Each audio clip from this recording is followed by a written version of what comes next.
कि क्या नीट जैसी परीक्षाएं भी अब सुरक्षित नहीं है? सुरक्षित अगर नहीं है, जैसा पिछले वर्षों से लगातार दिख रहा है, सुरक्षित तो नहीं है। वो कौन से लोग हैं जो पेपर लीक करवाने में हमारे देश में रहते हैं, हिंदुस्तान में रहते हैं? कौन उन्हें शह दे रहा है? कौन? अगर यही बच्चे, यही माता पिता नीट यहाँ न दिला के विदेशों में पढ़ा रहे होते, उनके बच्चे टाइम पे पास होके आ जाते।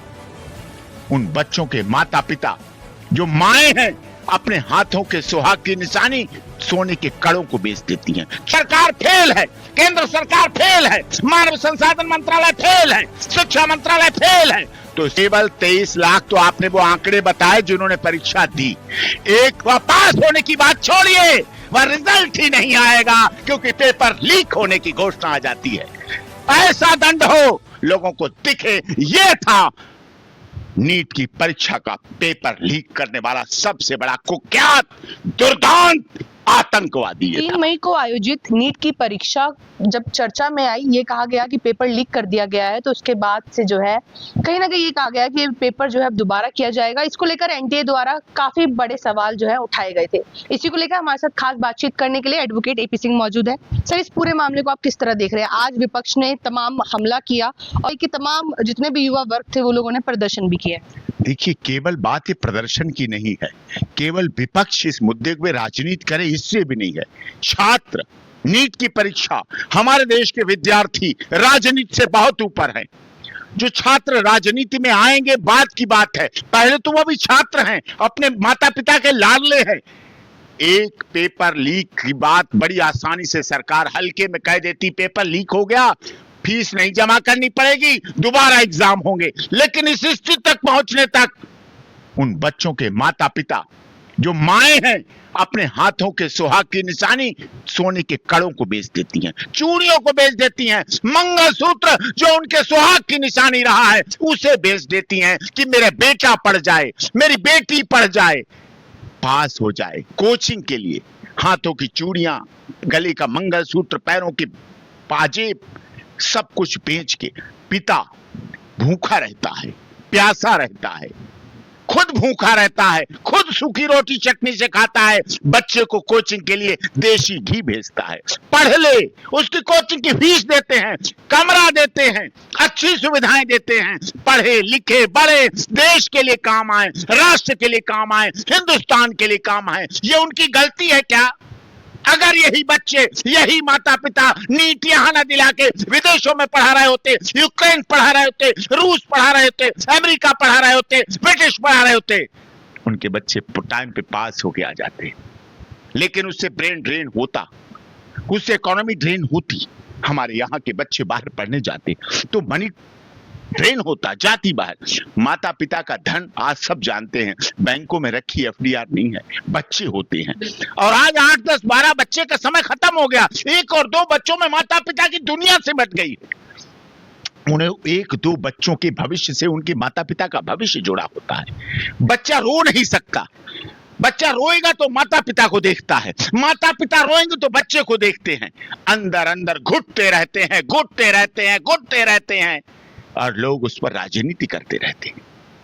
सत्ता, डबल इंजन की सरकार आई, पुलिस हमारी, गृह मंत्रालय हमारा, मानव संसाधन मंत्रालय हमारा, राज्य की सरकार हमारी, राज्य की पुलिस हमारी, फिर भी वो कौन लोग हैं जो हमारे आस्तीन के सांप हैं, जिनकी वजह से पेपर लीक होता है? वो कौन से लोग हैं जो पेपर लीक करवाने में हमारे देश में रहते हैं, हिंदुस्तान में रहते हैं? कौन उन्हें शह दे रहा है? कौन से वो राजनेताओं के शरणों में हैं जिनकी वजह से पेपर लीक होता है, जिनकी वजह से कठोर कार्रवाई नहीं हो पाती? वो आतंकवादी जो 26/11 करता है, जो संसद पे हमला करता है, जो पहलगाम घटना करता है, पुलवामा कांड करता है, वो आतंकवादी कुछ 10, 20, 100, 200 लोगों पर आतंकवादी हमला करता है, वो बंदूक से हमला करता है, बम और गोले से हमला करता है। लेकिन पेपर लीक का हमला बिना गोला बारूद के लोगों को जिंदा लाश बना देता है। बिल्कुल सही कह रहे हैं सर। ये जानना चाहूंगी कि क्या नीट जैसी परीक्षाएं भी अब सुरक्षित नहीं है? सुरक्षित अगर नहीं है, जैसा पिछले वर्षों से लगातार दिख रहा है, सुरक्षित तो नहीं है। जो आपका सवाल है सुरक्षित है कि नहीं, सुरक्षित तो नहीं है। इसके लिए काम क्या करना है? बाद में सौंपी जाती है इंक्वायरी सीबीआई को। अब इस मामले की सीबीआई को इंक्वायरी सौंप दी गई। मैं जानना चाहता हूं, अगर आपके पास पुलिस फेल है, सरकार फेल है, केंद्र सरकार फेल है, मानव संसाधन मंत्रालय फेल है, शिक्षा मंत्रालय फेल है, तो सीबीआई में भर्ती बढ़ा दो, सीबीआई का स्टाफ बढ़ा दो।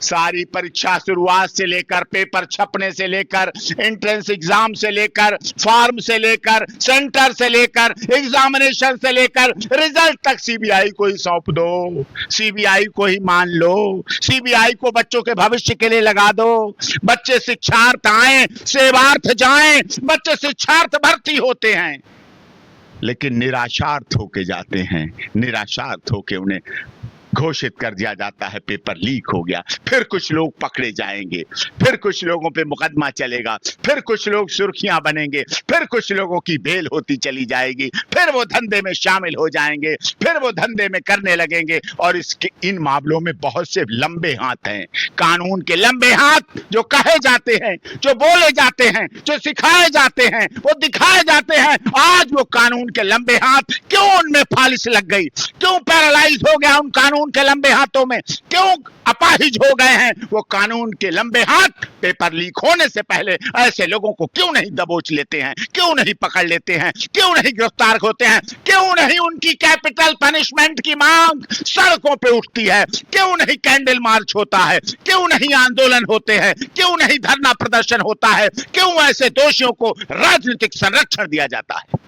सर 23 लाख बच्चों का भविष्य जो है इस समय सामने है और कहीं ना कहीं खिलवाड़ किया जा रहा है।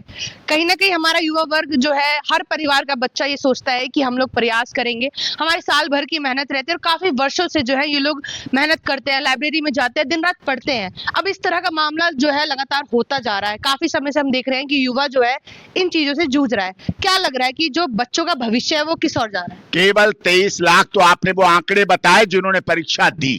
एक परिवार में कम से कम, आप देश की वरिष्ठ पत्रकार हैं, बड़ी पत्रकार हैं, आपका चैनल पूरी दुनिया में देखा जाता है, क्या एक परिवार में 10 लोगों से कम होते हैं लोग? एक परिवार में 10-12 लोग होते हैं, चाचा, ताऊ, भाई, बहन, मौसा, मौस, इतने लोग होते हैं सब परिवार के, दादा, दादी, नाना, नानी, जो पूछते बेटा क्या हुआ, नाना पूछता बेटा क्या हुआ, नानी पूछती बेटी क्या हुआ, दादा पूछता क्या हुआ, दादी पूछती क्या हुआ, कब रिजल्ट आएगा।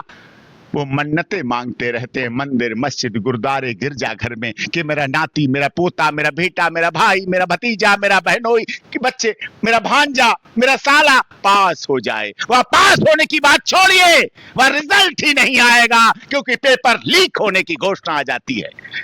तो 23 लाख को गुणा करिए 10 से, कितने करोड़ परिवार प्रभावित हुए, कितने करोड़ लोगों में अंधेरा छा गया, कितने करोड़ लोगों के जीवन में अंधकार छा गया। इस बात को सरकार को आगाह होना चाहिए, सरकार को इस पर तेज होना चाहिए, सरकार को इसमें कानूनी कार्रवाई करनी चाहिए और कठोर से कठोर दंड दिया जाना चाहिए। ऐसा दंड हो लोगों को दिखे ये था नीट की परीक्षा का पेपर लीक करने वाला सबसे बड़ा कुख्यात दुर्दांत आतंकवादी ये था। अब ये मामला सीबीआई द्वारा ले लिया गया है, अब जांच की जाएगी और ये कहा गया कि ये पेपर जो है दोबारा किया जाएगा। पैसे जिन बच्चों ने फॉर्म भरे थे उन बच्चों को पैसे भी दिए जाएंगे, पर फॉर्म दोबारा नहीं भरा जाएगा।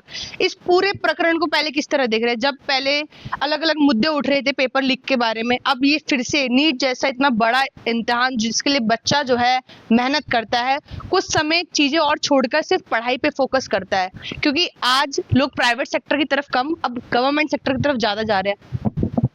ये पेपर लीक, दोबारा होगी परीक्षा, तिबारा हो जाए परीक्षा, लेकिन उन परिवारों की क्या, उन बच्चों की क्या जो सुसाइड कर लेंगे, डिप्रेशन कर लेंगे, जिन आंगन में नीट की परीक्षा के बाद विवाह की तैयारियां चल रही थी कि मेरा बेटा पास हो जाएगा, मेरी बेटी पास हो जाएगा। कुछ लोग बेटी से शादी करने के लिए तैयारी, कुछ बेटे की शादी। ये तो सामाजिक जीवन है, बेटा बेटी की शादी उसी आंगन में होती है, लेकिन उसी आंगन में जब एम्बुलेंस आएगी साए साए साए करते हुए और चादरा खोलेगी, उनमें उनका बेटा मिलेगा, उनकी बेटी मिलेगी, पता चलेगा क्यों सुसाइड कर लिया, डिप्रेशन में आ गया था। कोटा में क्या होता था राजस्थान, कोटा राजस्थान का सुसाइडल हब बन गया।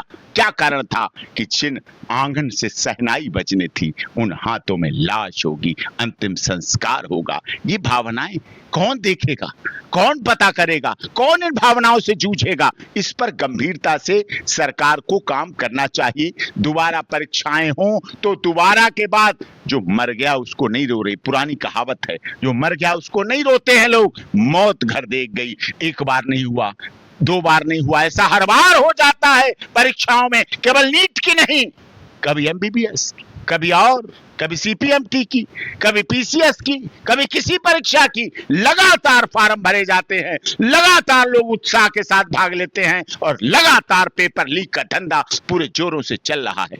बस बाद में कुछ दिन आएगा, केस गिरफ्तारी होगी और उसके बाद फिर वो उस धंधे में लग जाएगा, प्रॉपर्टियां उसकी बढ़ती चली जाएंगी। तो इस पर हमें सरकार को गंभीरता से कार्य करना चाहिए कि केंद्रीय मंत्रिमंडल की कैबिनेट की बैठक बुलानी चाहिए। अगर सीबीआई ही सही रख सकती है तो सीबीआई को पूरी तरह से कार्य करने देना चाहिए। पर सर, लगातार हम जिस तरीके से दे रहे हैं कि जब से भाजपा की सरकार आई है, शिक्षा पे काफी जोर दिया है इन्होंने और तमाम ऐसे जो है नीति भी लागू कर दिए गए हैं।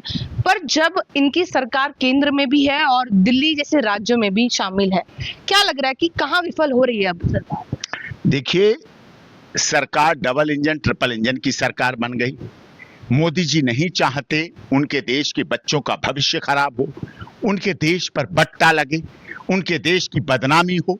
लेकिन कुछ आस्तीन के सांप हैं जो सरकार का हिस्सा, मैं बड़ी जिम्मेदारी के साथ कह रहा हूं, जो कुछ आस्तीन के सांप हैं जो सरकार में रहकर भी सरकार के साथ धोखा कर रहे हैं, गद्दारी कर रहे हैं, छल कर रहे हैं और ऐसी घटनाओं को अंजाम दे रहे हैं। तो देखिए, जितने भी स्टूडेंट्स इस वीडियो को देख रहे हैं, आप लोग बिल्कुल शांत से रहिएगा और क्योंकि समय बलवान रहना, उसके पीछे भी कारण है। अगर वो आंदोलन करेंगे, दे लाठी, दे लाठी, दे लाठी, यही पुलिस की लाठियां हमारे नीट के छात्रों पर सड़कों पे पड़ती हुई देखी गई हैं, पीटे जाते रहे, एफआईआर दर्ज हुई है, मुकदमा दर्ज हुआ है। गए थे शिक्षार्थ, सेवार्थ नहीं आए, मुकदमार्थ आए, एफआईआर आए, जमानार्थ आए, बेलार्थ आए और मुकदमा लड़ते हुए पाए गए। जिंदगी उधर भी बर्बाद है, इधर कुआं है, इधर खाई है। इसलिए छात्रों को शांतिपूर्वक, धैर्यपूर्वक कानून में विश्वास रखना पड़ेगा।